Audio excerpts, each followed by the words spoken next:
what your country can do for you. There's a long pass. It's going to be, I believe, the Giants Peppina, oh, you little mouse, so won't you go away? One ringy-dingy. Hand off to Griffin, cracks the middle, gets the 5. Touchdown, Ohio State. Oklahoma, where the wind comes sweeping down the plain. I'm interested to know, Gracie, who's your choice? Need you ask, George? Time now for spinning my dad's vinyl. Here with all his skips, scratches, and pops is my dad, Frank Vaccarello. Thanks, sweetie. And thank you for tuning into episode 45 of Spinning My Dad's Vinyl. Here's a trumpet player I was not familiar with, although I did mention him in the Dizzy Gillespie episode from a few weeks ago. And it seems to be a reissue from another band. So, let's get ready for some jazz in its simplest form with Volume 45, Jonah's Trumpet on Tour.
It's Jonah wails again, and that's exactly what he's doing on that trumpet. Love how he makes that trumpet practically sing. All right, why this album? Well, we've still got plenty of trumpet players to introduce you to from my dad's collection. And since my dad has 3 from Jonah Jones, I thought I should probably get to him. But this is some very smooth old jazz, originally recorded under another band's name, but I'll explain that later. The cover is also attention-grabbing because of how colorful it is with all of the places around the world where Jonah toured, and I'll explain that later too. I really like this album because the music is simple, but the solos are grand. So that's why we're listening to this record on this episode. Now, sounds like there's a party going on.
Jumpin' on 57th. Now, by the way, just to let you know, Google was absolutely useless when trying to find the composers of the music on this album.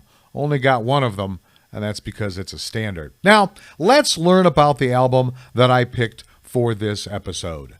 Jonah Jones, Trumpet on Tour. It's on the Baronet Records label, number B103. It's a vinyl LP album format. It was released in 1962. It's of the jazz genre, and the style is swing. Now, this is where things get interesting. While trying to figure out the composers of the music on this album, I kept drawing a blank. Then I found a reference to Sam Price and his KC Stompers. So I looked up the album Barrel House and Blues. It's got the same band, the exact same songs, in the exact same order. Even the liner notes are identical, except they list Sammy Price first and go into details of his life a little further. That album was released in 1955, according to Discogs.com, and of course, Jonah Jones was a trumpet player in the KC Stompers for, a cup of coffee or so. All right, let's take a look at the liner notes on the Jonah Jones album. In its pure state, jazz is the happiest of diversions and as free an expression of the human spirit as you can find anywhere in music. It is a lusty art, one that is often a direct and uncluttered method for a group of direct and uncluttered souls to convey the most basic and profound emotion and ideas. Jazz in its pure state does not belong to any specific time or to any one school or style. It is a spontaneous combustion, freewheeling, no-holds-barred music that has happened and will continue to happen whenever a group of good musicians get together to play for their own mutual enjoyment. In spirit, what you hear on this record is the music that was heard on the south side of Chicago and in the honky-tonks of Kansas City in the late 1920s and early 1930s. And if you were around and knew your way around Harlem in the Depression and pre-war years, you might have heard it there. Musicians would gather in obscure back rooms and illegally operated after-hours clubs and play on until far after most ordinary folk had their second cup of coffee and were on their way to work. Call those goings-on what you will, jam sessions, cutting contests, after-hours romps. The music that you might have heard then was rowdy, relaxed, and free, as close to pure jazz as you can get. Yet it had that mysterious inner discipline that jazz musicians so prodigiously possess. It had the form, the craftsmanship, and the creative quality that add up to art. All right, let's take a look to see what the value was that I found on this album. Discogs had the lowest value at $1.69, highest at $34.48, and the median at $3. eBay had one copy for $5. Amazon came in at $22.99. Now, my dad's record seems to be in pretty good shape, well, considering. I'll call it fair. The cover is in surprisingly good condition, however, with the postage stamp and that weird green marker line I keep seeing, plus, of course, his address label on the front cover. This one even has a price label on it. I think it says 2 for $1. I'll have to rate the cover as fair to poor. And even with that piece of information, I think my dad's copy could fetch $1. All right, next up, some laid-back Delta blues.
and that is Pete's Delta Bound. All right, let's learn about the trumpet player on this album, the featured artist, Jonah Jones. Robert Elliott Jones was born December 31st, 1908 in Louisville, Kentucky. An early music instructor stuttered when stating Jones's surname, and so Jones became known as Jonah. A jazz veteran whose ebullient nature, muted trumpet style, and scat singing style brought him steady commercial success in a series of albums for Capitol and Decca from the mid-1950s through the end of the 60s. And a few album covers featuring women in tight pants and even tighter sweaters didn't hurt. Jones began playing professionally in his teens, starting out with bands on the riverboats that still worked the Ohio River in the late 1920s. He joined Jimmy Lunsford's band in 1931, and Lunsford often brought him up front to do comic vocal numbers with violinist Stuff Smith. He moved through some of the best black bands of the 1930s and 40s, McKinney's Cotton Pickers, Fletcher Henderson, Benny Carter, and then, for an 11-year stretch, Cab Calloway. In the early 1950s, he worked with pianist Earl Hines in a small combo. Then, after a stint in the pit orchestra of Porgy and Bess on Broadway, he began playing New York City clubs with a rhythm section. To his surprise, audiences loved the combo. Seeing Jones as perhaps a younger version of Louis Armstrong, Capitol signed him to a recording contract, and several of his early albums sold well enough to stake places in the top 40 lists. His album, I Dig Chicks, won a Grammy Award in 1959 for Best Jazz Performance by a Group, and his singles of On the Street Where You Live and Baubles, Bangles, and Beads sold over 1 million copies each. Capitol dropped him in the mid-1960s when the sales began to fade, but he was picked up by Decca and released several more albums with his quartet, including a Tijuana Brass Wannabe album. He continued to perform and recorded occasional mainstream jazz albums through the end of the 1980s. His final performance was in 1993 for a benefit for the Jazz Foundation of America at the famed Blue Note nightclub in Greenwich Village. He was inducted into the Big Band and Jazz Hall of Fame in 1999 and died April 30th of the following year in New York City at the age of 90. A life long and well lived. So, we know Jonah had a thing for New York City.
And there is Manhattan Blues. Time now for this episode's interesting side note. And it has to do with the cover artist Sam Sullivan and the fact that he has a font named after him. Now, I had already found this album cover striking. In fact, we talked about in the bio how Jonah Jones liked women on his cover. The woman on this cover, all right, has kind of tight pants, but not really a tight sweater. She's holding a trumpet, and she is sitting on luggage that has airline stickers or maybe even ship stickers for all over the world. She is sitting in front of what could be thought of as travel agency posters from sites from all over the world, India, Singapore, Egypt, that sort of thing. And the Jonah Jones Trumpet on Tour is in a block, and it is even kind of outlined in what I'm going to consider a marquee. You can almost see it flashing, even though, of course, it is a still. Now, as far as I can tell on Discogs, Sullivan has 108 album covers to his credit. Remember, I told you that we're going to talk about some of these album cover artists because I find them so intriguing. But all I could find on Sullivan was this line: graphic designer, art director, and title designer for motion pictures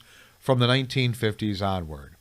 That was until I found a font named after him. Yes, the style of lettering when typed on a computer. A font. Here's what the page said about Sam Sullivan font. Sam Sullivan is a condensed display face supplied in 3 weights, regular, medium, and bold, plus a set of handy italics or obliques. All 6 fonts are included in the licensed download, and the bold weight is available free for personal use.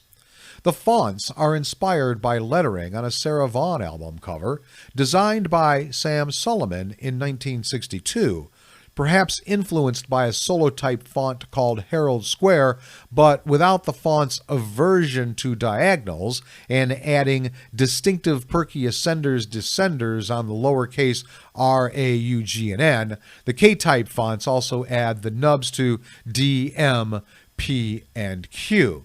The Sarah Vaughan lettering contrasts sharp, tight outer corners with soft, rounded inner shapes, the opposite of K-type Argo, where glyphs have curvaceous exterior forms against harsh, angular counters. Sullivan was born in Manchester, England in 1927. After working for McCann Erickson in London, he moved to New York where he took on freelance work designing album covers. Particularly celebrated are his striking minimalist designs for jazz records. He moved back to England in the early 1960s, designing many book jackets, film titles, and fabrics, also working in Spain and India before settling in Oxford in the late 1980s. Yes, the font description had the best bio that I could find on this artist. And of course, I did download the free version. I've been collecting different style fonts for a couple of decades, and you never know when you'll need just that right look. Okay, now for a song I did recognize, and it's also one of my favorite melodies.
Stormy Weather is a 1933 torch song written by Harold Arlen and Ted Koehler.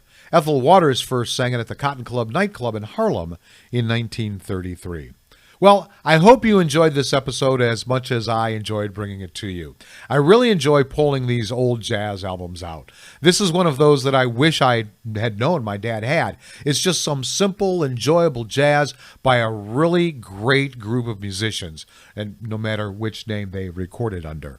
And I'll be looking forward to bringing you the great trumpet player Jonah Jones in future episodes. Now, finally, I may not be able to walk and chew gum at the same time, but I can certainly walk and do this at the same time.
Walkin and Shoutin' the Boogie.